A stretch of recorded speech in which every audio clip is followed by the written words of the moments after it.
Hola, ¿qué tal a todos? Muy buenas tardes. Gracias por estar también, un gusto grande estar acá con todos ustedes. Realmente es un placer. Hoy vamos a tener un tiempo de poder compartir, un tiempo de aprendizaje. Bien, vamos a estar teniendo un tiempo donde vamos a poder mostrar un poco acerca de la parte del desarrollo, bien, la parte quirúrgica. Hoy tengo el gusto y el placer grande, bien, de estar con un gran referente, con un gran profesional, con un gran maestro en cuanto a la parte de implantología, bien. Quiero invitarlo, que está junto conmigo, el doctor Ricardo Galeano. ¿Cómo andas, doctor Ricardo Galeano? ¿Qué tal, Muy Will? buenas tardes. Muy bien, ¿me escuchás bien ahí? Sí, sí, doc, se escucha perfecto. Estamos ya en el aire, querido doc. Ok, bárbaro, Will, encantado, es un gusto para mí poder estar, ser tenido en cuenta por tu parte y bueno, espero estar a la altura, digamos, ¿sí? Así que bueno, dentro de lo que a mí dependa, lo mejor posible. Perfecto, doc. Mientras nosotros vamos ya iniciando, también nos van a empezar a mandarnos algunos saludos, algunos colegas que nos están acompañando de diferentes países. Voy a ver que ya doctores se están conectando y también vamos a esperar un poquito, doc, mientras todos ya vamos a arrancar. Creo que estamos ya entrando unos minutos antes y todo. Mi Bien. querido doc, ¿cómo está pasando en esta cuarentena? ¿Qué le parecen los nuevos protocolos? ¿Cambió la odontología? Cambió drásticamente la odontología.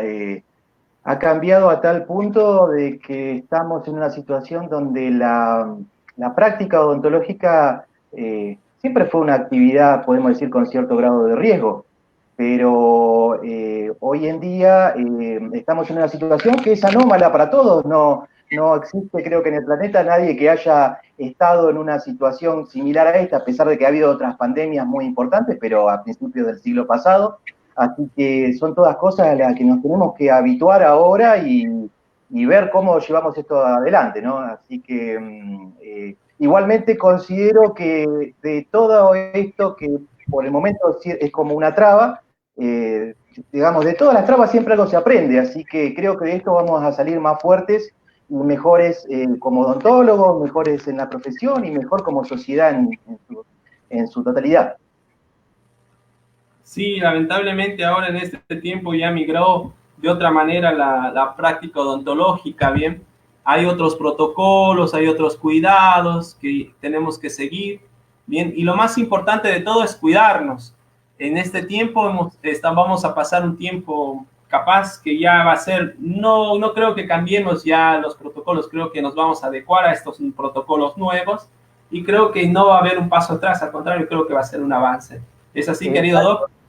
Sí, sí, sí, yo creo que va a ser mejor para todos porque inclusive esto nos está llevando a volver a determinadas técnicas que inclusive veíamos en la facultad, tal vez no tan extremas como estas de que nos está tocando vivir ahora, pero que inclusive nos va a llevar a ser mejores en la profesión y en cuanto a la protección que vamos a tener nosotros como profesionales y la protección que también le damos a nuestro paciente. Así que creo que, por eso vuelvo a repetir, me parece que todo esto va a ser para salvando todos los desastres que ha provocado a nivel mundial, dentro de nuestra profesión creo que nos va a llevar a ser mejores. Tal cual. Doc, ya se va conectando gente, ya vemos algunos colegas que se están conectando también. Mandarles un cordial saludo al doctor Freddy. Bien, un gusto grande también, doctor. Y también ya se van conectando bastantes colegas, también van a estar compartiendo con nosotros. El doctor Galeano, le agradecemos por su predisposición, por su tiempo. Realmente, doctor, es un placer contar con un referente como usted en la parte de implantología. Y qué mejor Gracias. también mostrar un poquito acerca de nuestro trabajo. Vamos a tener este tiempo también, si ustedes quieren mandarnos sus saludos también y algunas preguntas. Hoy vamos a tener el tiempo en que vamos a poder compartir un poco acerca de lo que vendría a ser estructuras biológicas en la zona implantar. Es un tema muy importante, muy interesante el poder tratar este tema porque antes de poder hacer la práctica quirúrgica es necesario conocer esto, mi querido Doc. Exacto, yo creo que es la base para todo, ¿sí? lamentablemente me parece que hoy en día que estamos tan bombardeados con información, con tecnología, cada vez tratamos de buscar ser mejores como profesionales, adquiriendo cada vez mayor tecnología y a veces creo que llega el punto en que ya no vamos a saber para qué sirve tanta tecnología y creo que lamentablemente va a llegar un punto en donde los fracasos dentro de la implantología van a ser cada vez mayores, porque vamos a tener máquinas y no vamos a ver para qué sirven esas máquinas. O sea, vamos por ahí tal vez a saber manejarlas, pero no tenemos el fundamento de cuál sería la mejoría que nos daría esa maquinaria, esa tecnología. Así que yo creo que siempre está muy bueno, obvio, si no digamos, la ciencia no crecería, pero si sumado a ese crecimiento no nos olvidamos de las raíces, creo que nuestra odontología va a ser cada vez mejor. Perfecto, mi querido Doc.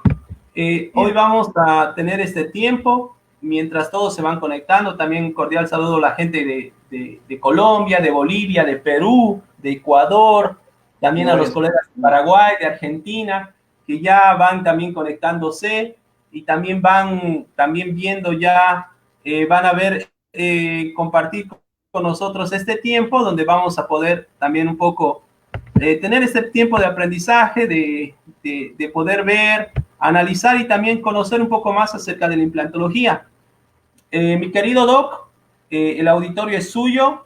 Ahora empezamos con este tiempo de exposición. Si usted gusta, ya pueden... Como usted te decía anteriormente, la tecnología no es mi aliada, ya creo que me estoy volviendo viejo. No me puedo conectar en Facebook para poder ver, por ahí me gustaría ver, a ver si tengo, está bien, perfecto, a ver, sí, tenemos la suerte aquí, muy bien, perfecto, qué bueno, ahora sí, ya me estaba asustando. Bueno, si te parece bien, comenzamos con la plática, con la charla. Ojalá podamos transformarlo en una charla. Estas formas de explicar temas se ha vuelto una práctica que es difícil de llevarla, y más para los que nos gusta estar y ver las caras de los colegas y que sea, a mí me gusta, bueno, como en su momento, poder compartir un mate, poder compartir un café, unas galletitas, algo y estar, pero en contacto directo con el colega, porque somos colegas, ¿sí? Entonces, esto de la tecnología por ahí a mí por lo menos me supera un poquito, pero bueno, nos tenemos que acomodar a los tiempos y justamente a lo que hablábamos recién. Bueno, voy a ver si me sale, a ver, compartir la pantalla. Muy bien. Doctor Vaz, nos hacen llegar sus saludos, el doctor Ángel Romero también, doctor Andrés, un gusto saludarlo también desde acá, un placer grande también saludarlos, ya se va conectando más gente también para poder empezar, mi querido Doc, vamos a tener este tiempo. Bien, ya vamos a empezar también preparando un tema bastante interesante, un tema donde usted, doctor, es un referente que nos va a estar hablando de algo muy importante para todos nosotros, bien, para que podamos conocer, para que podamos también tomar en cuenta de que hay criterios básicos importantes que nosotros no podemos dejar de lado. Muy bien. Bueno, ¿me podrías decir, Will, si ya se está viendo mi pantalla? Sí, Doc, ya se observa la imagen. Muy bien. Bueno, primeramente, bueno, como les decía anteriormente, mi nombre completo es Ricardo Antonio Galeano. Soy odontólogo, egresado de la Facultad de Odontología de la Universidad Nacional de La Plata, ya hace 20 años. En esta casa de altos estudios no solamente obtuve mi acreditación como odontólogo, sino que también he hecho varios posgrados, dentro de los que quiero renombrar y pensando en la especialidad de la cual vamos a hablar hoy, un magíster en cirugía y traumatología bucomaxilofacial y un magíster en implantología oral. También he pasado por las aulas de la Universidad Católica Argentina, donde obtuve mi título de especialista en implantología oral. Años después pasé por la Fundación Médica Implantológica Argentina y, bueno, acá tal vez hay una imagen que dice 20 años y ya estamos cumpliendo 23 años y me incluyo, digo, estamos cumpliendo porque, bueno, desde el año 2016 tengo el gusto de formar parte de la planta docente de esta entidad, en esta fundación donde recibimos colegas no solamente de Argentina, sino de diferentes lugares del mundo. Allí he obtenido también una maestría en implantología oral. Y gracias a Fundamia también he podido conocer la Academia Internacional de Odontología Integral, a través de la cual he obtenido un diplomado en implantología oral y también un diplomado en odontología integral. Muy bien, Doc. Bueno, yendo al tema que nos toca hoy, quiero dejar en claro que es un tema extremadamente largo. A mí me encanta, me fascina, y por eso cuando el doctor me propuso esta charla, yo no dudé en que este sea el primer tema con el que iba a comenzar, ya que es el tema con el que me gusta comenzar siempre que tengo la posibilidad de dar un curso o cada vez que me permiten dar una charla, ¿sí? Porque como decíamos anteriormente, creo que si nos valemos solamente en las técnicas, las destrezas y los materiales que hoy nos bombardean y nos olvidamos de las raíces, de las bases, del lugar donde estamos trabajando, la tasa o la posibilidad de fracaso va a aumentar. Y a mí particularmente siempre me gusta comparar situaciones de la vida, podemos decir, extraodontológica con situaciones dentro de la odontología para ser más fácil y para poder incorporar mejor el concepto. En esta imagen vemos una casita muy viejita, en la puerta de la casa se ve una persona. Esta persona se ha acostumbrado a vivir en esa casa y siempre le ha gustado y ha envejecido conjuntamente con la casa, pero llega un punto en que tal vez porque ve que su vecino ha mejorado o un familiar o un amigo, decide que él también ha llegado el momento en el que puede vivir mejor y decide cambiar. Entonces, a partir de ese momento, se pone en contacto con un constructor al cual que muchas veces es recomendado, y a ese constructor le dice lo que quiere hacer, o sea, quiere mejorar su casa, quiere modificarla. Y el constructor en ese momento, y viendo las necesidades que puede llegar a tener, o los requerimientos que quiere esta persona, puede en su momento decir, no, no está a mi alcance hacer poder lograr los objetivos que usted necesita, y puede decir que no. Pero, y en ese caso, y lo mejor sería, tal vez hasta puede recomendar a algún otro colega. Pero en el caso, como vemos acá, el amiguito está con el pulgar para arriba, y entonces eso nos da a entender de que decide afrontar el trabajo a realizar. Entonces, a partir de ese momento pasa a ser responsable de tratar de lograr el éxito en el trabajo que va a realizar. Entonces, esta persona, el constructor lo primero que va a pensar es, bueno, a ver qué materiales, qué máquinas, qué instrumental, qué técnicas, qué conocimientos tiene acerca de los diferentes materiales para poder afrontar esta tarea. Pero el constructor, y que se precie de buen constructor, también tiene que saber cómo está estructurado o las estructuras que va a modificar o que va a reparar.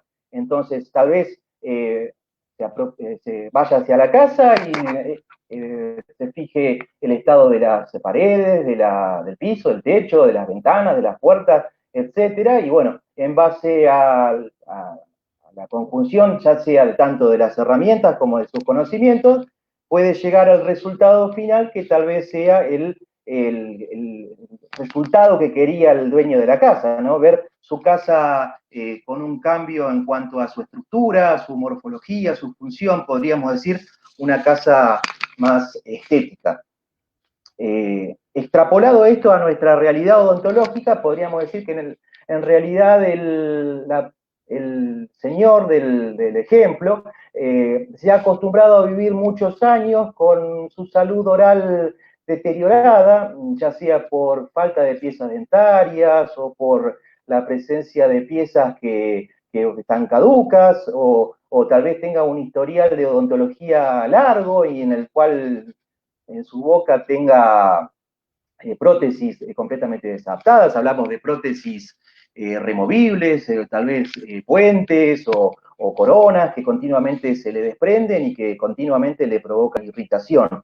Entonces llega el punto en el que decide no quiero vivir más así, y por ahí tal vez tiene su vecino, su familiar o un amigo que le comenta que pudo ir al odontólogo y el odontólogo le permitió tener estructuras fijas, así como los pacientes muchas veces nos dicen, doctor, quiero tener mis dientes fijos. Entonces lo que hace es ir al odontólogo y venir a nuestra consulta, muchas veces recomendados, y yo siempre digo que es una actitud novel del colega ante el requerimiento del paciente poder decir, no, esto supera lo que yo puedo hacer, pero puedo recomendar a un colega que sí lo puede hacer, así que eso es una muy buena actitud. Pero en el caso, como el ejemplo anterior del constructor que ponía el dedito pulgar para arriba, digamos que el odontólogo decide afrontarle el tratamiento. Entonces, al igual de lo que pasaba en el caso anterior, el odontólogo se va a fijar y va a pensar a ver qué materiales, qué instrumental va a necesitar, qué técnicas conoce, qué destrezas conoce, ¿sí? Para poder intentar llegar al resultado que se desea. Pero, de acá viene lo que yo quiero hablar en esta clase, es que el odontólogo no solamente tiene que pensar en todos estos parámetros que dije anteriormente, sino que también tiene que conocer el terreno sobre el que va a trabajar. Como decía anteriormente, si solamente compra instrumental, si solamente compra implante, y además también corremos el riesgo de que, como decimos clásicamente, nos vendan cualquier cosa. Entonces nosotros tenemos la obligación de saber cómo está estructurado el lugar donde vamos a trabajar. Entonces, ante la conjunción de materiales, técnicas, sumado al conocimiento del terreno, podemos llegar a un resultado de la resolución a través de una prótesis implanto asistida que logre el éxito. El éxito siempre se habla en relación a devolver estructura, devolver morfología y devolver función. Lo que engloba a lo que normalmente llamamos estética. Entonces, establecida la pérdida dentaria, muchas veces vemos que se establece un camino largo, muchas veces tortuoso, hasta llegar a la estética. Muchas veces se nos presentan piedras en el camino y tenemos que saber cómo poder superarlas para llegar justamente a la estética, a la resolución que quiere el paciente. Y pensando en la palabra estética, hago una pequeña salvedad. He escuchado muchísimos colegas de diferentes latitudes y hablando o dando su definición de estética. Hace unos años atrás estuve en un congreso organizado por la Asociación Internacional de Odontología Integral en San Pablo, Brasil, y allí escuché al doctor Arano Cesna, que es un referente de la implantología no solamente de España, sino a nivel mundial. Creo que, si mal no me recuerdo, en este momento creo que es presidente de la filial española de la IOI. Y este doctor nos preguntó si para nosotros qué era estética, y empezamos a todo el mundo a dar cada uno su posible definición, y él con una sola palabra dijo lo que para él es estética. Para él estética, nos dijo, para mí estética es proporción, y lo dejó ahí. Y yo lo anoté en un papelito y me quedó esa idea, y entonces dije, bueno, ¿qué es proporción? Y lo que uno rápidamente hace, busca el celular, googlea y ver qué posible significado tenga esa palabra proporción, y bueno, de entre todas las variables, yo me quedé con esta, que dice que la proporción es la armonía entre las partes de un todo. O sea que, supónganse el ejemplo, ¿no? Nosotros tenemos como una especie de rompecabezas, en donde tenemos, la imagen es un rostro bello, y lo desarmamos.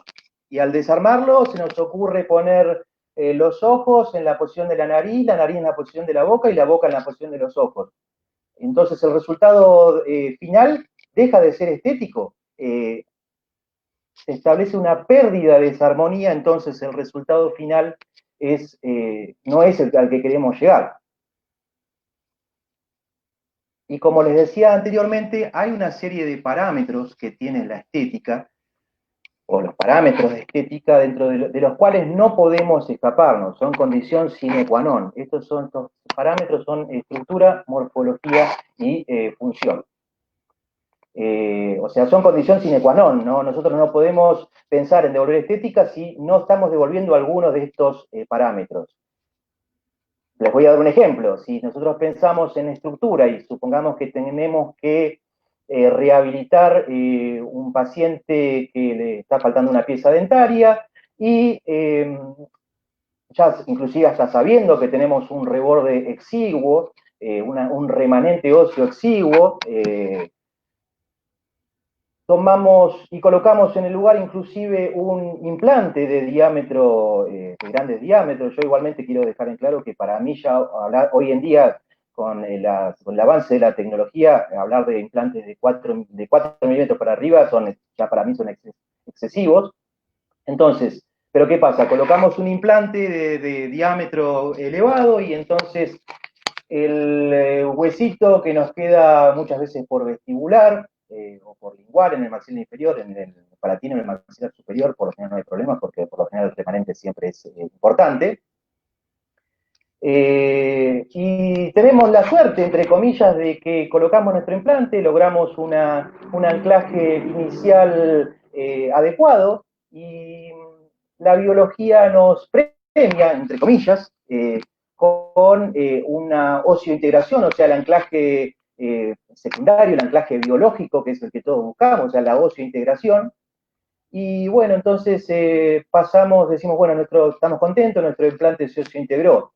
Entonces vamos a la segunda cirugía, la cirugía del destape del implante, porque obviamente el paciente no viene solamente para que le coloquemos un implante, el paciente viene para que lo rehabilitemos con algún tipo de aditamento protético. Entonces hacemos la segunda cirugía y con nuestro mayor conocimiento en cuanto a diferentes técnicas de impresión, por ejemplo, siempre y cuando pensemos que ya, por ejemplo, ya hemos colocado un cicatrizar y ha pasado el tiempo necesario.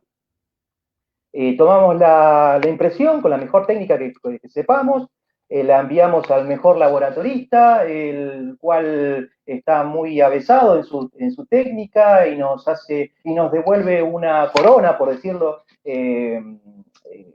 una corona altamente estética, con el material que ustedes desean, y bueno, la cementamos o lo atornillamos en la boca del paciente. Y desde el punto de vista de la función, el paciente está muy contento porque puede masticar nuevamente con una estructura fija en su maxilar. Desde el punto de vista de la función, también puede hablar nuevamente. Recordemos que una de las funciones relacionadas con nuestras piezas dentarias es el de la fonación. Entonces, puede volver a hablar sin esa sensación de esa prótesis que continuamente se le cae.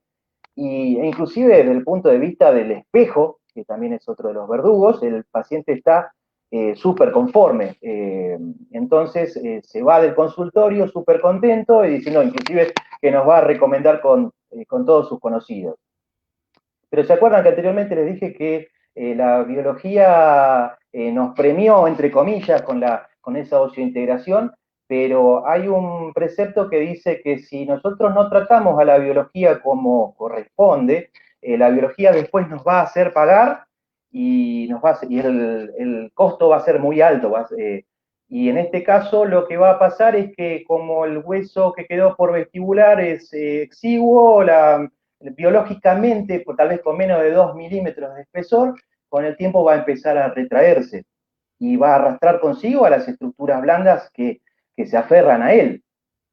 Y eso va a provocar que en determinado momento el paciente va a llegar al consultorio, ya no con la cara de amigo con el que vino, con el que se fue, y para preguntarnos, por ejemplo, doctor, ¿por qué empiezo a ver esa parte oscura en mi encía ahí arriba que antes no se veía?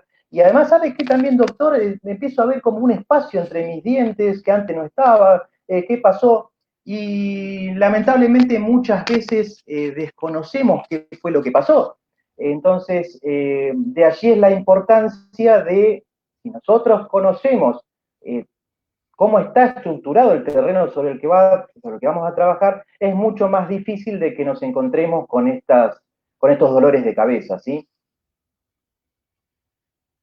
Entonces, aquí vemos dos casos en donde no necesitamos ser odontólogos para darnos cuenta que en ambos están faltando piezas dentarias. Cualquier persona lo sabe decir, pero los años que vamos teniendo en nuestra profesión hace que cada vez aprendamos a ver mayores datos desde el punto de vista de la clínica y también desde el punto de vista de la radiología. Desde el punto de vista de la clínica, podemos determinar qué pieza dentaria es la que falta, también podemos ver el estado de las piezas dentarias vecinas y de la boca en general del paciente, cómo están sus tejidos blandos y datos como la línea de la sonrisa, etcétera, etcétera, etcétera. Y desde el punto de vista de la radiología, aprendemos a ver, por ejemplo, cómo se ven las raíces de las piezas dentarias vecinas, la presencia de reparos anatómicos que debemos respetar, también la posible presencia de procesos patológicos que también debemos respetar, y debemos respetar desde el punto de vista de saber cómo tratarlos, o en su defecto de saber derivarlos para su correcto tratamiento, ¿sí? Entonces, pero lo que a mí me queda en el tintero es decir, por ejemplo, si se dan situaciones como la anterior, en donde el paciente se presenta con una imagen oscura en su encía que denota la plataforma del implante y que inclusive aparece ese espacio entre sus dientes, donde ya la papila interdentaria no termina de cerrar completamente la trotinera, eso nos da a entender que lamentablemente muchas veces estamos fallando en el conocimiento de las estructuras biológicas. Bueno, tengo un poquitito de agua.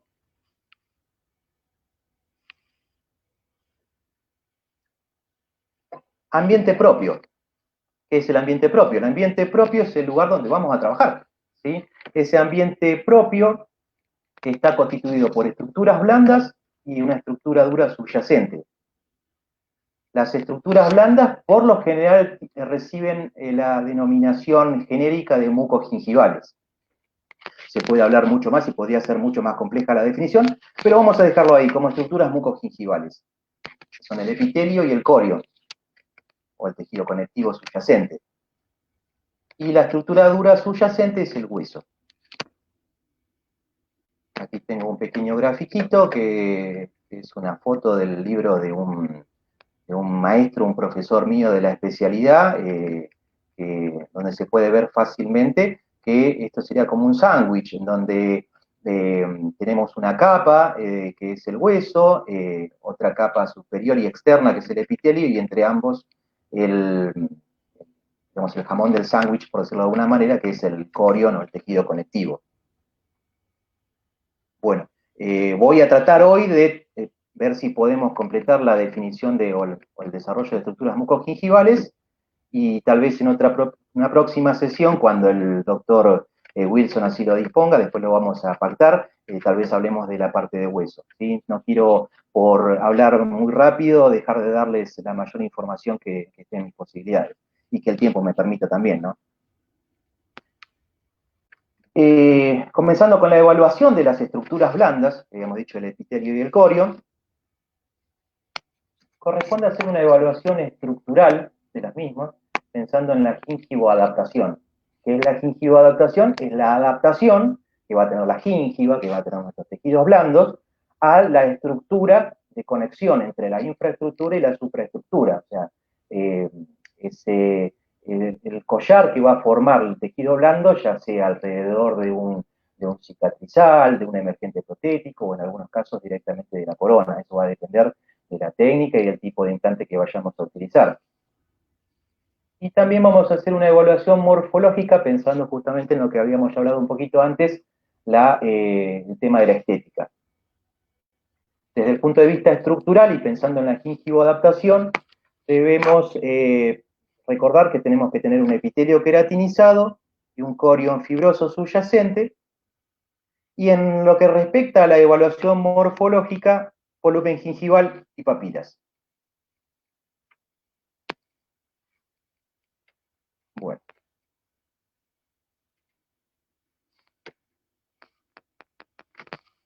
Dentro de la evaluación estructural como dije inicialmente, debemos tener un epitelio queratinizado. Esta es una imagen tomada del libro, clásica, que la hemos visto 1000 veces en la facultad y que siempre me gusta mostrar porque en él se ve una imagen histológica del epitelio, en donde vamos a ver su relación de íntima unión con el conectivo subyacente.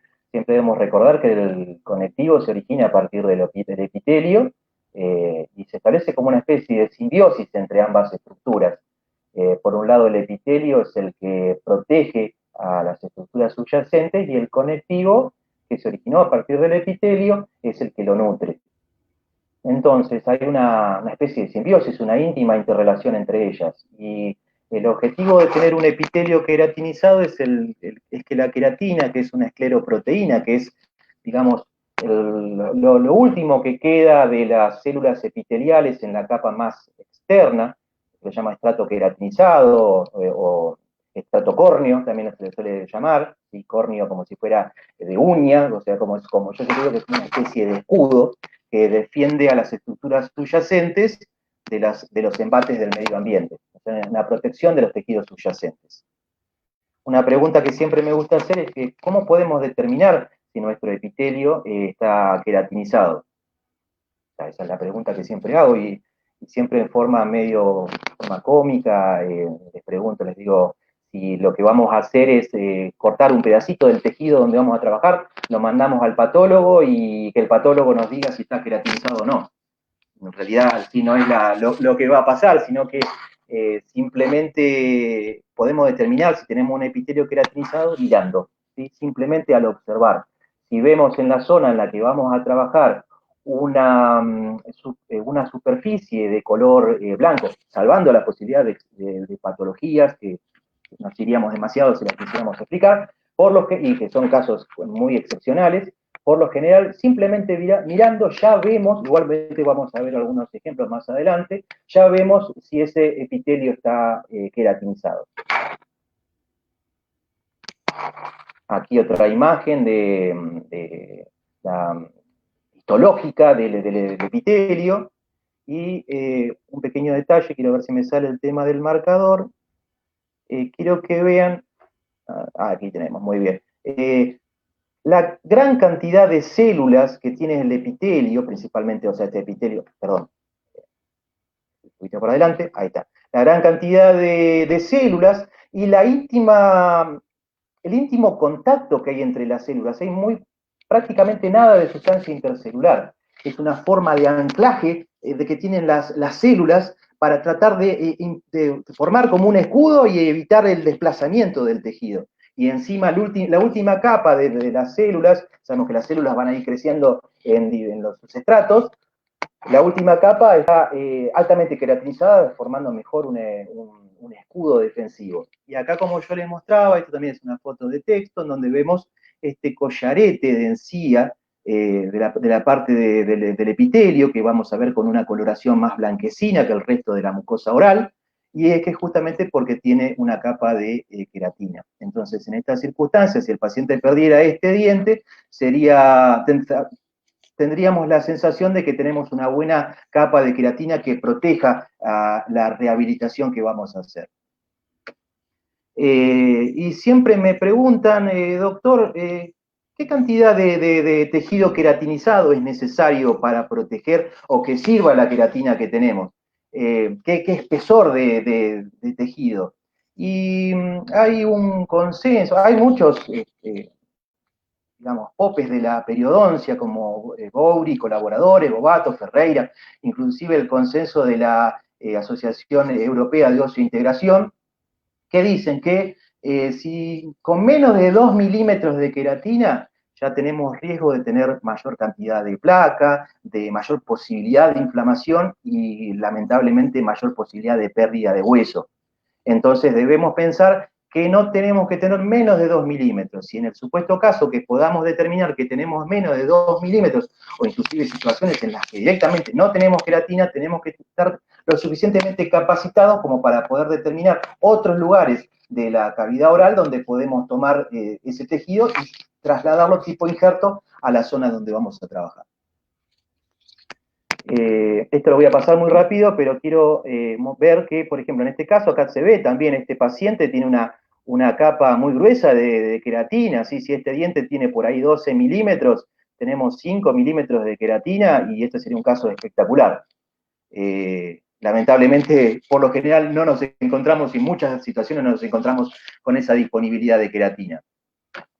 También acá es otro caso, en donde, por ejemplo, esta es una segunda cirugía, un destape de implantes, en donde por vestibular yo no me sentía conforme con la cantidad de queratina que hay, y bueno, siempre sabemos que el sitio dador de excelencia de queratina es el paladar, entonces, con una incisión ligeramente palatinizada, 2 milímetros corridos de la línea media, podemos correr el tejido, llevar queratina hacia vestibular y tratar de, después de que vayan cicatrizando los tejidos, lograr una mayor cantidad de queratina en vestibular. Sabemos que hacia palatino, por lo general, va a haber una cicatrización por segunda intención. En el maxilar inferior a veces es un poquito más difícil porque tenemos un reborde más exiguo por lo general y entonces tenemos que tratar de ser lo más salomónico posible y cortar, hacer la incisión por la línea media, dejando un poquito hacia vestibular y un poquito hacia lingual. Continuando con la evaluación estructural de nuestros tejidos blandos, nos toca el momento de recordar el corion subyacente. Es el tejido que decíamos que se origina a partir del epitelio y que es aquel que va a nutrir al epitelio, ¿sí? Y decimos que una de las condiciones que necesitamos es de que el corion sea fibroso. O sea, eso nos va a permitir tener adherencia al hueso y firmeza de la mucosa. Si en este gráfico vemos todas estas fibras que quedan ancladas dentro del hueso. No es que se introducen en el hueso, sino que el hueso en su crecimiento las va englobando. Si mal no recuerdo, las llamadas fibras de Sharpey, estas fibras quedan ancladas dentro del hueso que se va formando. Y esta forma de anclaje es el que permite o ayuda a dificultar la movilidad de ese tejido. Y entonces de ahí viene la segunda pregunta. ¿Cómo podemos determinar la fibrosis del corion? Utilizando la tecnología más económica y más barata y que tenemos al alcance de las manos, los dedos, ¿sí? Con los deditos agarramos y tratamos de palpar, tratamos de frotar y ver si ese tejido se mueve para un lado y para el otro. Si se mueve para un lado y para el otro, por lo general podemos determinar que el tejido, que el corion subyacente no es fibroso, no está suficientemente anclado en el hueso subyacente. Ahora bien, si el tejido tiene una firme adherencia, podemos considerar que estamos en un tejido apto para poder trabajar y con la mayor de las tranquilidades.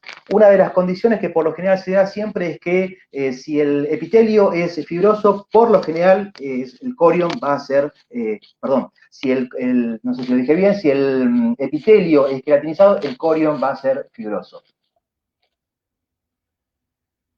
Un pequeño gráfico también acá de una relación entre el corion, tenemos un epitelio estratificado, queratinizado, y simplemente para recordar, el conectivo tiene una zona más superficial, que es una zona fibrovascular, y una zona más cerca al hueso, una zona osteógena, ¿sí? Quiero de este gráfico hacer un zoom y pido disculpas si en el zoom no se ve muy bien, espero que con mi aclaración se entienda. Lo que pasa es que es una foto también de un libro y al hacerle zoom es como que se difumina un poquito la imagen. Entonces, ¿qué pasa si tomamos esta parte y la ampliamos? ¿Sí? Vamos a ver que tenemos esto que se ve en rojo, es un vaso sanguíneo que va del hueso hacia el conectivo, tenemos las fibras de Sharpey, tenemos estos palitos, podemos decir, es la forma que tiene de relación esta célula que es un osteoblasto con esta célula que es un osteocito. El osteocito sabemos que es la célula en su última instancia de vida, ya prácticamente casi ya en la caducidad, pero necesita seguir teniendo cierta nutrición. Entonces, esa nutrición se la brinda a su hija, la siguiente capa de células, a través de estas uniones. Pero ¿qué pasa cuando, bueno, nosotros necesitamos colocar un implante acá en esta parte, ¿sí? Supongan. Entonces, nosotros, por lo general, fuera de las técnicas flapless y las diferentes técnicas que se ven hoy en día. Por lo general, a los que tenemos un tiempito haciendo cirugía y somos un poquito menos conservadores tal vez, nos gusta hacer colgajos. Entonces, ¿qué pasa? Pasamos nuestro bisturí a esta altura y cortamos todo esto para desperiostar, para hacer nuestro colgajo y para poder ver el hueso subyacente. Nos encontramos con una situación similar a esta. Y entonces nos vamos a encontrar que a nivel de, cuando llegamos a ver el hueso, lo que por lo general siempre es una superficie altamente sangrante, ¿sí? Donde decimos, qué difícil va a ser colocar nuestro implante, porque esto, ¿cómo sangra este paciente, no? Y nos olvidamos de tener en cuenta de que obviamente sangra porque hemos seccionado terminaciones vasculares.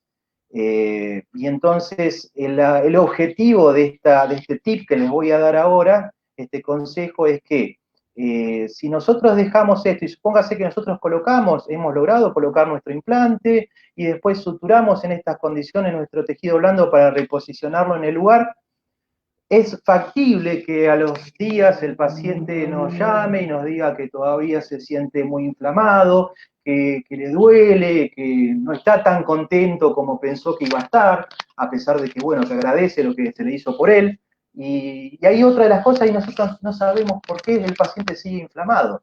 Y debemos recordar que, entonces acá, que hicimos una sección de todo esto, hemos dejado terminaciones vasculares, dejamos las colitas acá de las fibras de Charpey, dejamos las uniones sincitiales expuestas y lamentablemente eso no puede quedar ahí, tiene que darse el proceso de inflamación y el proceso de inflamación sabemos que tenemos una parte en la cual van a actuar diferentes elementos celulares macrofágicos, hablamos de neutrófilos, hablamos de monocitos, hablamos de macrófagos, que tienen que limpiar todo eso. Y entonces, si nosotros le dejamos una superficie sucia, por decirlo de una manera, ese proceso inflamatorio se va a prolongar en el tiempo. Y sabemos que cuanto mayor inflamación hay, se generan sustancias, como por ejemplo las prostaglandinas, que después están relacionadas con la perpetuidad del dolor y de la inflamación.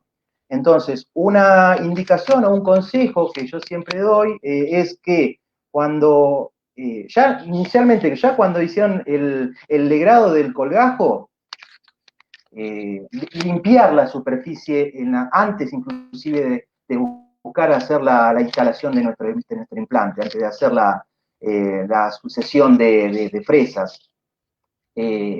Muchas veces queda mucho conectivo pegado al hueso. Hay zonas donde, por ejemplo, a nivel de tuberosidad muchas veces es más fácil de desprender y otras veces en la zona del mentón es muy difícil de desprender. Entonces hay veces que por ahí nos queda una gran cantidad de fibras colágenas y ahí la podemos eliminar ya sea con una cureta, con una alegra, con una espátula de mol, con una pinza guria, con lo que se les ocurra. Pero siempre digo que como última instancia y como última parte, utilizar una fresita redonda, apoyando la parte, no la punta, sino la parte periférica de esa fresa y con irrigación, limpiar, pincelar toda esta superficie. Entonces van a ver de esa manera que al trabajar van a trabajar con una superficie extremadamente limpia, se van a beneficiar ustedes porque va a ser más fácil toda la técnica que tengan que hacer y al mismo tiempo también, digamos, se van a beneficiar también de otra manera porque se va a ver beneficiado el paciente y el paciente por ahí cuando usted le pregunta va a decir, doctor, estoy súper contento, no se me inflamó nada, no me duele. Entonces, es un beneficio mutuo, tanto para uno como profesional como para el paciente, ¿no? Entonces, siempre recuerden limpiar bien la zona en la que van a trabajar. Rápidamente, una relación entre los tejidos blandos alrededor de una pieza dentaria y alrededor de un implante.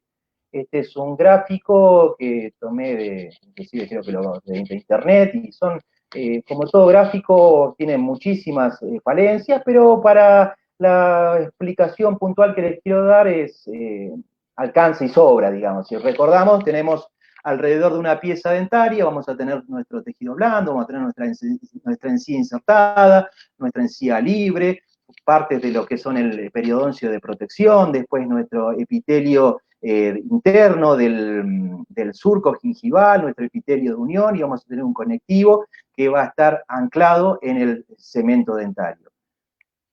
Pasando a la relación con un implante, nosotros tendríamos que tratar de lograr un periodoncio de protección similar, en el que vamos a volver a tener nuestra encía insertada, nuestra encía libre, nuestro epitelio libre del interior digamos, del surco, nuestra adherencia, y aquí vamos a ver, como vamos a ver más adelante, que no vamos a poder tener una adherencia o una unión entre el conectivo con el implante. Esto nuevamente, viendo nuevamente, apartamos o aparté en este gráfico solamente la imagen de cómo tenemos el implante, donde bueno, tenemos el hueso, tenemos fibras colágenas, el tejido conjuntivo, tenemos un epitelio de un epitelio del surco, y bueno, esta es la imagen del implante. Y en el título puse relación estructural horizontal y vertical. Entonces se establece una relación en estructura en forma horizontal entre nuestro epitelio, y en este caso el titanio del implante o del emergente protético, en forma horizontal. Y lo mismo pasa con el conectivo, que también se establece, pasa a tener una relación ambos, tanto el epitelio como el conectivo, una relación de contigüidad. Y aquí es importante entender los conceptos de contigüidad y continuidad. Contigüidad es solamente están pegaditos uno al otro, no hay un entrecruzamiento como había en algunas estructuras y que hemos visto en el gráfico anterior.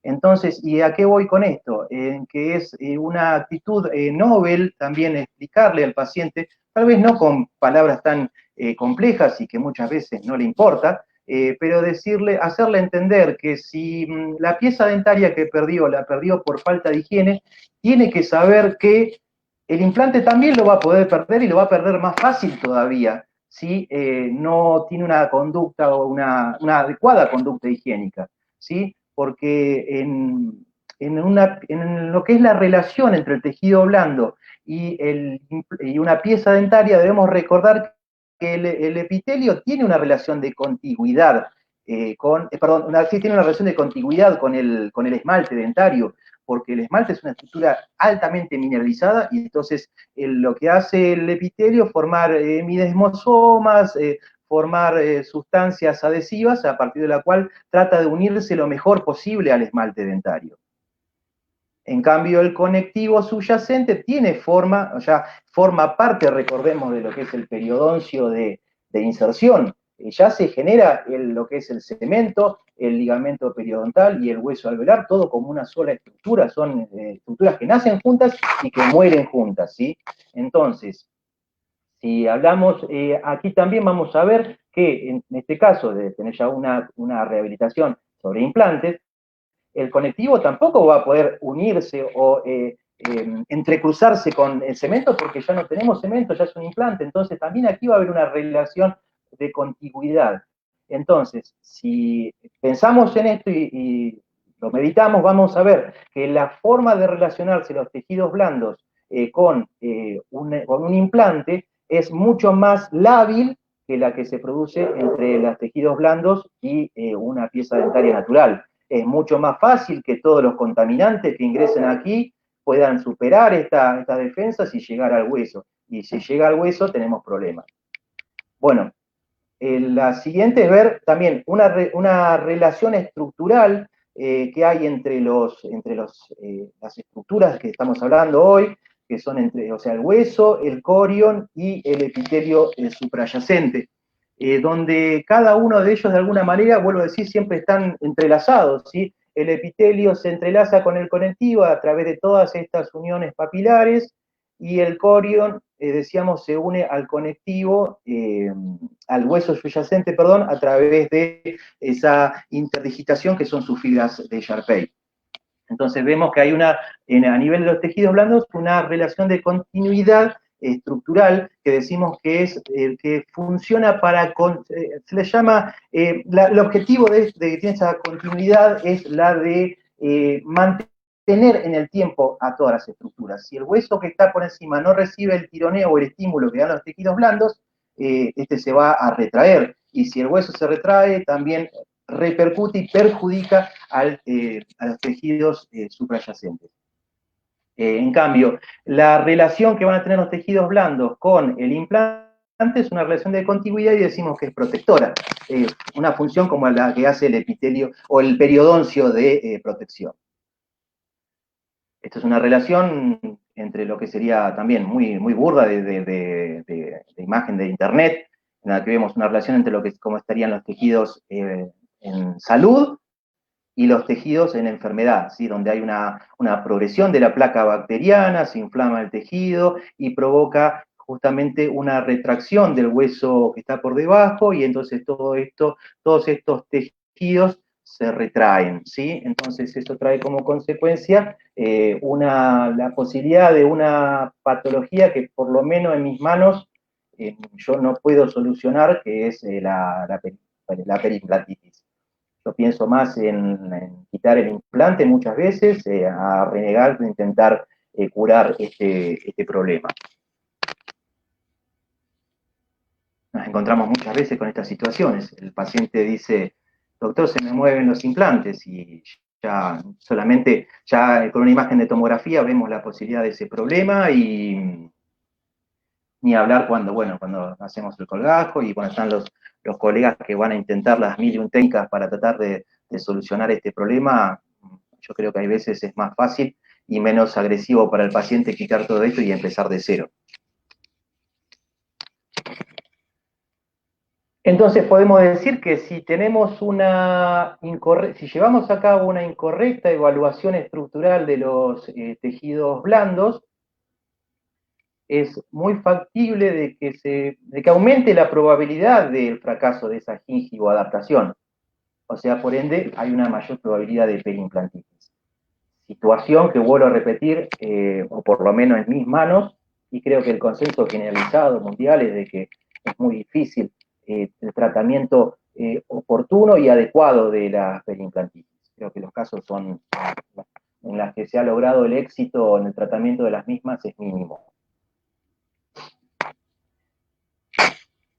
Continuando con la evaluación de los tejidos blandos, habíamos hecho una evaluación estructural. Ahora vamos a pasar a lo que sería la evaluación morfológica. Recuerden que habíamos dicho que esa evaluación morfológica se pensaba principalmente, o se piensa, mejor dicho, principalmente en relación a la estética. Entonces aquí vamos a tener que ver, por ejemplo, lo que era el volumen gingival. Del volumen gingival tenemos que pensar una serie de parámetros como son estructura, función, espesores, mecanismos y tiempos cicatrizales. Podríamos decir que lo que es estructura y función ya lo hemos hablado. Vamos a pasar a lo que sean los espesores y mecanismos de tiempos cicatrizales. Es importante saber todos estos parámetros para poder conducir los mismos parámetros desde la cirugía y poder estabilizarlos con la función protética. Creo que todo el mundo sabemos, y la gran mayoría de los clínicos, yo me considero un clínico, no solamente colocamos el implante y lo derivamos a un colega para que haga la prótesis. Es más factible en mi consulta que me lleguen casos en los que me piden la rehabilitación en la parte protética, pero por lo general en mis casos yo coloco el implante y yo coloco la prótesis. Entonces es importante tener en cuenta estos parámetros, estructura, función, espesores y mecanismos y tiempos cicatrizales, para yo poder conducirlos desde la cirugía. Siempre es novel pensar que uno tiene que actuar en el momento de colocar el implante pensando como cirujano, pero también pensando en el futuro como protético, como aquel que va a rehabilitar el caso. ¿Qué pasa en el caso de que nos encontremos con un escaso volumen gingival?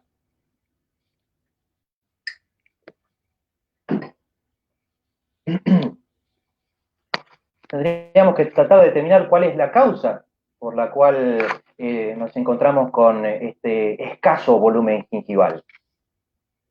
Y podríamos decir que le podemos echar la culpa a que hay una alteración en los tejidos blandos. ¿Sí? El paciente ya de por sí tiene su fenotipo, su genotipo gingival blando. Yo a mí me gusta decir más espesor gingival blando, escaso, o puede deberse también a que le podemos echar la culpa de que no tiene hueso por debajo. Y podría pasar que vean las dos cosas, ¿sí? Que tenga un espesor de tejido blando delgado y que inclusive tenga una pérdida de hueso subyacente. Y establecida la causa, tendríamos que tratar de pensar cómo lo solucionamos. Y la solución puede pasar entonces en injertos de tejidos blandos, por ejemplo, o puede pasar en técnicas para reponer el volumen óseo, y muchas veces una conjunción de ambos procedimientos. Habíamos hablado que, bueno, que en tanto la estructura y las funciones de los tejidos blandos ya los hablamos más o menos en el transcurso de la práctica, pero pensando en los espesores gingivales, y voy a acelerar un poquitito, me voy a tomar atrevimiento de hablarles 10 minutitos más. Clásicamente se habla de que podemos encontrar, nuestro paciente puede presentarse con 3 espesores gingivales diferentes: fino, medio y grueso. Muchos ya hablan ahora solamente de fino o grueso. Clásicamente, y de muchos años venimos hablando de fino, medio o grueso. Y acá vemos dos casos donde vamos a ver que en el caso de la izquierda, ya la forma de las piezas dentarias son triangulares. Ya cuando uno ve la forma de las piezas dentarias, ya podemos presuponer cuál va a ser el espesor del tejido blando del paciente. Por lo general, aquellos pacientes que presentan sus piezas dentarias de forma triangular, por lo general el fenotipo o el espesor gingival es fino. Son aquellos casos que nos van a hacer doler la cabeza para resolverlos. En cambio, aquellos que tengan un espesor más grueso, por lo general tienen sus dientes de forma más cuadrada, ¿sí? Y son los casos, tal vez, podemos decir, más sencillos de solucionar, ¿sí? Quiero hacer referencia a un estudio que tuve la posibilidad de leer en un journal de periodoncia, donde hace una relación de si nosotros podemos determinar el espesor gingival del paciente, ya inclusive, o valiéndonos también de la tomografía computada. Hoy hablamos mucho del CONBIN, ¿sí? La tomografía de ascónico. Y decimos, bueno, podemos pedir una tomografía del paciente y muchas veces la pedimos solamente para determinar a ver qué cantidad de hueso me queda, con qué cantidad de hueso yo me enfrento, pero también mediante una técnica descrita por estos doctores que vemos aquí, vieron la posibilidad de utilizar también la tomografía para poder determinar el espesor gingival. Y hay situaciones en las que uno dice, acá en la Argentina había una publicidad de hace mucho tiempo atrás que decía, ¿cómo no se me ocurrió? Y yo decía, pero ¿cómo vamos a hacer para poder ver a través de la tomografía el espesor gingival? Si yo cuando tengo una imagen tomografía, todos los tejidos están aquí todos mezclados. Acá yo tengo el labio del paciente, por ejemplo. ¿Sí? Entonces, ¿yo cómo hago para determinar? Yo no veo claro cómo poder utilizar esta técnica para poder ver el espesor del tejido blando. Y de repente, y como decía anteriormente, ¿cómo no se me ocurrió? El doctor lo que hace es simplemente da al paciente un abrebocas, como le decimos acá, se lo damos al paciente que lo lleve. Hoy en día lo hacemos más fácil, le damos unos rollitos de algodón y le explicamos cómo colocarlo, y inclusive ya hablamos también con el técnico radiólogo, y entonces al colocar un abrebocas o rollitos de algodón, a lo que hacemos es separar el labio y de esa manera nos queda expuesta el perfil de lo que es el tejido blando. Y mediante la tomografía lo podemos medir. ¿Sí? Así que entonces se puede determinar el grosor gingival, por ejemplo.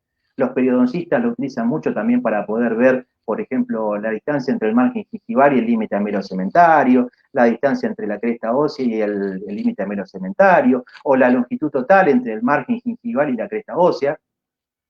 Y es un pequeño tip que yo lo utilizo mucho y espero que les sirva y que ustedes también lo puedan utilizar. y hay un consenso de que dice que si el tejido blando que tenemos o que está en nuestra encía tiene un espesor de unos 75 o de 1,5 para arriba, tal vez podemos tener decimos que tenemos un espesor adecuado. Ahora, si el espesor es inferior a 1,5, ya hay que ir pensando en alguna técnica de injerto de tejido blando. Entonces, de este mismo journal, tomé las fotos y bueno, a pesar de que no veo mucha diferencia entre lo que se ve, entre lo que sería un caso de fino o mediano, sí se nota bien la diferencia con un fenotipo grueso, ¿sí? O sea que es una herramienta más que podemos utilizar en nuestro arsenal de herramientas y que nos facilita la terapéutica o ya hacer el diagnóstico, que nos ayuda en el diagnóstico de lo que vayamos a hacer. Y por último, rapidito, el tema de los mecanismos y tiempos cicatrizales. Igualmente les voy a hablar unos 5 minutitos más y me gustaría ya después pasar a la ronda el doctor seguramente nos va a exponer un caso, el doctor Wilson, y después más adelante haremos algunas preguntas que espero que no sean muy difíciles. ¿Cómo se pasa de esta situación en la que tenemos una extracción, pasamos a hacer una extracción, a lograr lo que se llama estabilidad clínica de los tejidos blandos? Hay un proceso de cicatrización y un proceso de maduración. Clásicamente siempre hablamos que bueno que nuestro tejido ha cicatrizado, pero para hablar propiamente debemos pensar que los tejidos no solamente tienen que cicatrizar, sino que también tienen que madurar. Los tiempos son disímiles. Entonces, desde el punto de vista del epitelio, una vez producida la extracción de la pieza dentaria, se forma un coágulo y va a empezar a ver, se van a liberar factores de crecimiento que van a estimular a las células de la capa basal de los lados de la herida y van a hacer que hay un aumento del índice mitótico, o sea, van a empezar a proliferar estas células. A las 48 horas ya estas células van a tender a unirse de ambos lados de la herida, o sea, podemos hablar que a las 48 horas, a veces el paciente llama y a las 48 horas dice, doctor, ¿por qué se ve esa película blanca, esa cosita blanca que se ve ahí? ¿Está bien, doctor? Y hay que saber explicar que es la forma en la que está cicatrizando nuestra herida. Después hay un comienzo de la estratificación, que son los pasos hasta llegar al tejido, a la capa de queratina más externa. En cuanto a la cicatrización del conectivo, en este caso decimos que es una reparación conectiva, donde establecido el coágulo de la herida, se debe llevar a cabo una limpieza de la herida por neutrófilos, monocitos y macrófagos. De allí está lo que yo les había dicho inicialmente: cuanto mejor dejemos nuestra herida, menos tiempo van a tener que trabajar estos individuos y el proceso inflamatorio va a ser menor tiempo y el paciente lo va a agradecer. Ya el tercer día hay una proliferación de fibroblastos y síntesis de sustancia fundamental y es importante ver que las fibras colágenas se van a disponer en forma vertical y lo hacen en forma vertical para evitar la invaginación del epitelio que crece muy rápido. Voy a tratar de acelerar un poquitito. La comparación entre la maduración y el modelado postcicatrizal entre el epitelio y el conectivo. Decimos que el epitelio a los 15 días ya podemos decir que ya tenemos una estratificación concluida. Entre los 30 a 40 días ya tenemos una buena capa de queratina, que sabemos que ya le dijimos para qué sirve. Y el tejido conectivo, a los 8 días, esas fibras que inicialmente estaban verticales ya se ponen horizontales, y el objetivo de ponerse horizontales son también la de ejercer una resistencia al frote, ya sea de los alimentos, del carrillo, de la lengua, del cepillo, de todas esas agresiones, podemos decir, del medio ambiente. A los 25 días ya hay una atrofia del exceso de vasos sanguíneos. Es necesario, para que todo esto se lleve a cabo, es necesario que sabemos que se tiene que revascularizar todo. Entonces, todo ese exceso de vasos sanguíneos que se forma, a los 25 días ya se están atrofiando. Después, a partir de los 25 días ya hay un modelado de las fibras y la formación de tejido de granulación. Y por último, la evaluación morfológica. Decíamos que teníamos que pensar si tenemos papilas o si no están, si hay que conservarlas o si hay que crearlas, ¿sí? Y debemos recordar que siempre el esqueleto de sostén para nuestros tejidos blandos es la cresta ósea. Entonces se tiene que establecer una simbiosis entre la cirugía y la prótesis, desde el punto de vista de la cirugía, con técnicas para conservar esas papilas, o en el caso de ser necesario crearlas. Yo siempre digo que nosotros en realidad no creamos nada.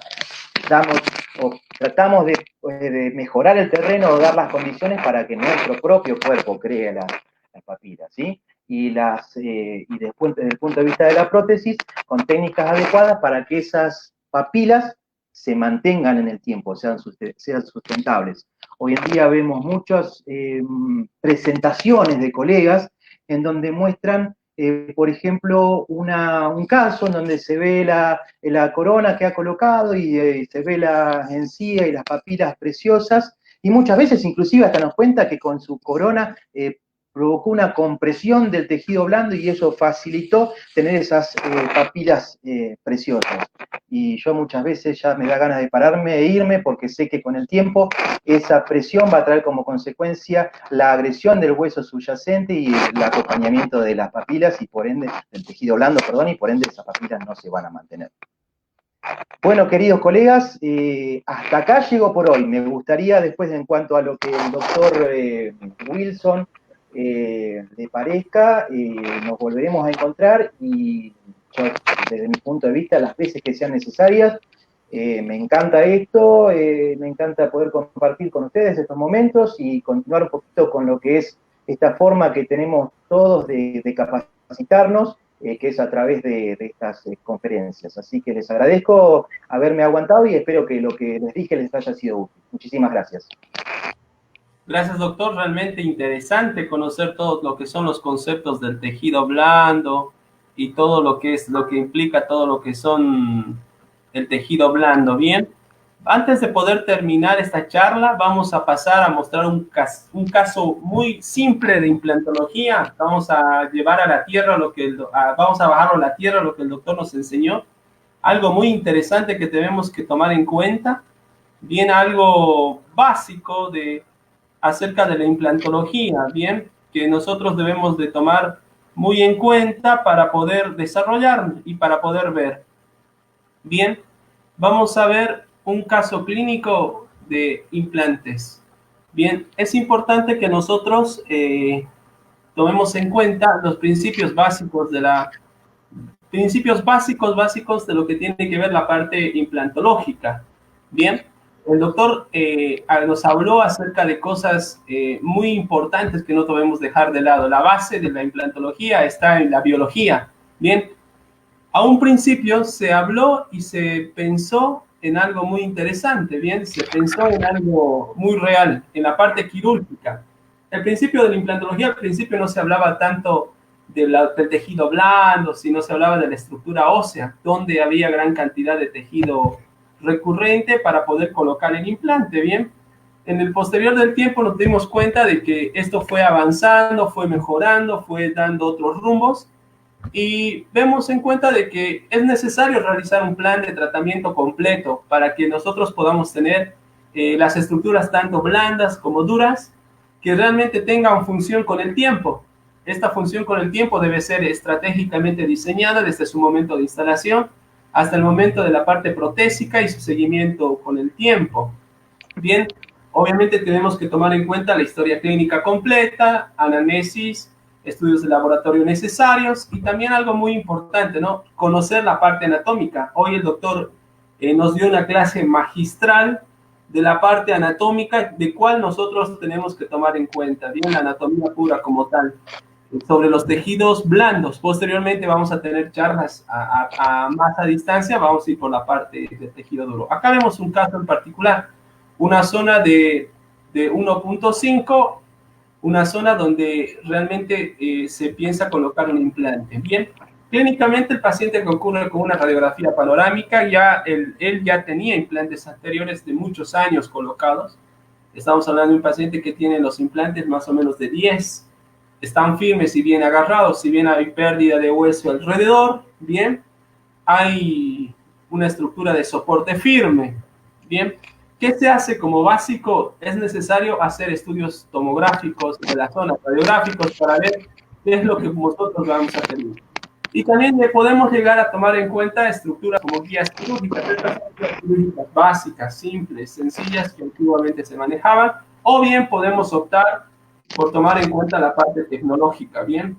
Una vez realizado estos bases, empezamos a hacer el diseño de incisión. También es bueno, ya que había una estructura de implante anterior, a mí personalmente no me gusta hacer incisión en la zona porque voy a llegar a perder más tejido blando, entonces se hace un corte anterior con una modificación, ¿bien?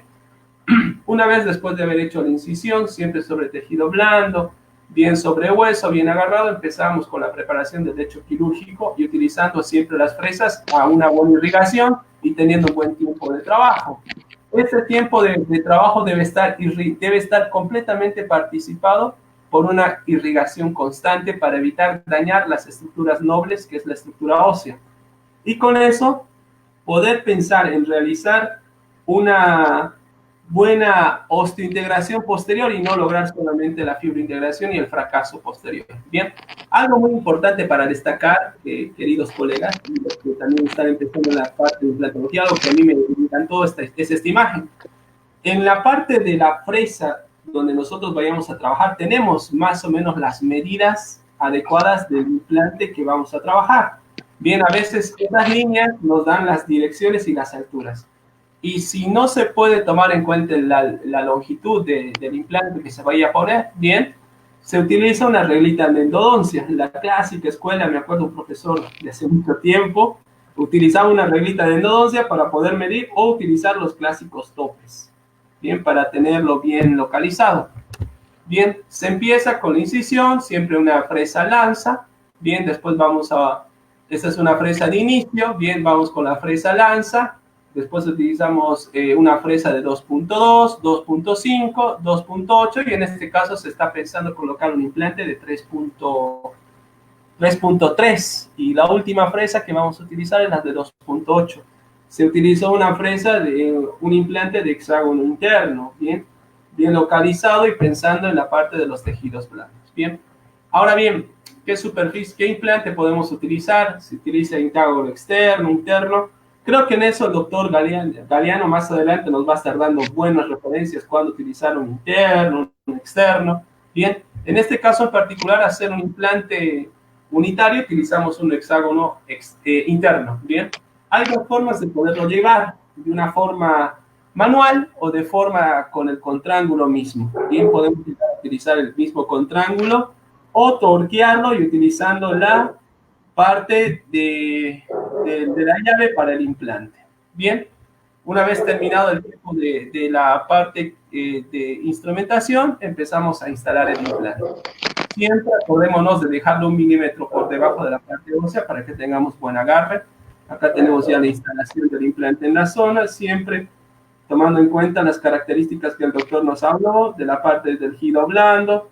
No descuidemos esa parte porque es muy importante para no dañar estructuras posteriores y no tengan ningún inconveniente en el posterior tratamiento de estos, ¿bien? Tenemos que tomar en cuenta esos detalles, ¿bien? Una vez realizado de esa misma forma, en este caso en particular, pensar si personalmente siempre se deja una etapa de cierre y en un segundo tiempo el cicatrizar, que es la parte quirúrgica, ¿bien? La cirugía a punto simple, reposicionando, y posteriormente, después de un tiempo, se coloca el cicatrizal y se va a la parte protésica. Bien, queríamos mostrarle un caso sencillo de implantología para que lo tomemos muy en cuenta. Bien, no vamos a hablar hoy de la parte protésica porque tenemos un capítulo muy aparte. Lo que sí queremos dejar en claro, algo muy importante, que planifiquemos, que todos los tratamientos que vayamos a hacer desde un inicio sean planificados mediante estudios radiográficos, pensando en la parte protésica y en el final del resultado.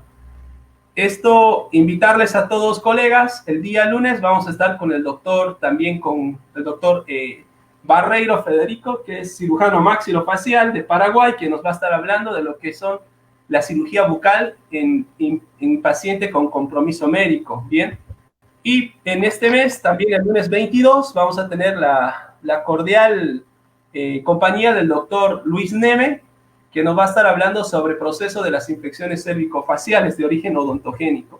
Y para cerrar este tiempo de charlas, Vamos a tener también en el IF al doctor Rodrigo Claure, que es un referente en el área de cirugía, en la parte de bioseguridad, donde vamos a poder conversar. Bien, les agradecemos a todos, gracias a todos por estar, gracias por acompañarnos, bien, gracias a los diferentes países, a los colegas que se están uniendo, bien, y le agradecemos principalmente al doctor Galeano, porque él también nos acompañó y nos enseñó algo muy interesante de la parte de la práctica, ¿bien? Mi querido doctor, vamos a tener ahora el tiempo de las preguntas, vamos a tener el tiempo también de los saludos, y realmente para mí es un honor grande de aprender de un profesor así como usted, recordar cosas tan importantes y tan básicas que uno lo deja con el tiempo. Ese es el problema, lo que hablábamos inicialmente, ¿sí? Que nos olvidamos de esos pequeños temas y después no entendemos por qué viene el fracaso o el resultado que uno quiere, que uno no quiere, mejor dicho. Bien, vamos leyendo un poco de los saludos, doctor. Acá nos están saludando desde el doctor Johnny Mondreño, nos saluda desde Colombia, bien. Le mando un saludo, bien, al doctor Mondreño de Colombia. Muchas gracias. El doctor Miguel Ángel Torrico de Cochabamba, de Bolivia, le mandan saludos, querido doc. El doctor Marco, también, doctor Marco de Bolivia, también le manda saludos. La doctora Ustaris manda saludos desde Bolivia, bien. También tenemos acá el doctor Guillermo Contreras, también nos manda saludos. La doctora Emilia Hernández desde las Islas Canarias, en España, doctor. ¡Qué lejos! ¡Tan lejos! Nos fuimos, sí. Le manda saludos Cristian Marconi. Le manda mi amigo Cristian Marconi, muchísimas gracias. Sí, un amigazo. El doctor Ángel Romero también nos manda saludos, doc. El doctor Andrés Torres también le manda saludos. El doctor Mario Vargas, gracias, Mario, también un cordial saludo para vos. Desde Bolivia nos mandan también saludos, bien. También nos manda saludos la doctora Ana, doctora Anita, muchas gracias. Nos manda saludos, ¿no? Gracias por estar presentes. La doctora Emilia Hernández manda saludos, también gracias por compartir los conocimientos, nos dice Doc. Un placer para mí. La doctora Zulma Guevara Gareca, gracias doctores, desde saludos desde Tarija, desde Bolivia, Doc, me manda saludos. Opa. Muchas gracias, muy lindo. Muchas gracias a los amigos de los diferentes lugares. Realmente para nosotros, Doc, es un gusto. Si hay algunos colegas capaz quieren hacerle alguna pregunta sobre el tema que hoy tuvimos que conversar, bien, con gusto también vamos a estar respondiendo. Creo que el doctor ha sido muy claro, muy correcto, muy completo. O se aburrieron y se durmieron, o fui lo suficientemente claro. Espero que haya sido la segunda opción. Sí, la mayoría de los colegas que le encanta la parte de implantología, la parte quirúrgica, a veces a uno como cirujano le gusta ir directamente a los bifes, pero hay que... Vivimos de la sangre. Vivimos de la cirugía. Tal cual, tal cual. Igual, queridos colegas, nosotros en la página mía vamos a tener este tiempo de lives, donde vamos a estar compartiendo con grandes referentes, grandes colegas, estén atentos a las fechas. Bien, el lunes los invitamos cordialmente con el doctor Barreiro, vamos a ver algo de paciente comprometido. También vamos a tener una fecha, ya próxima, ahora después lo vamos a confirmar bien la fecha, el doctor Galeano, donde vamos a hablar sobre tejido óseo. Nos queda esa parte, sí, obviamente. Y me comprometo y cuando el doctor Wilson lo disponga. Muy bien, vamos a tener ese tiempo. Creo que no tenemos más preguntas, Doc. Gracias de mi parte. La saqué barata hoy, como dice el dicho. Sí, un placer grande, Doc. Gracias por la predisposición, por la buena onda, por su tiempo y por acompañarnos también en este tiempo de los live, los vivos, para poder compartir con los colegas y mostrar nuestro trabajo. Excelente su charla, excelente su participación. Aprendimos mucho hoy, personalmente también recordamos un poco más cosas que a veces uno lo deja por pasar. Exacto. Bueno, espero que haya servido y a tu disposición y saludo a toda la gente que nos ha visto y bueno, siempre abierto a esta forma de comunicarnos. Un abrazo. Muy bien, Doc. Le mando un cordial saludo y mucho éxito y vamos a estar coordinando la próxima charla. Y a todos los Perfecto. demás también les mandamos un saludo cordial. Gracias a todos y también les esperamos el siguiente lunes donde vamos a tener más de la parte de, un poquito más de la parte de cirugía oral aplicado al paciente sistémico. Gracias a todos Muchísimas y gracias. muchas Chao. bendiciones. Hasta luego.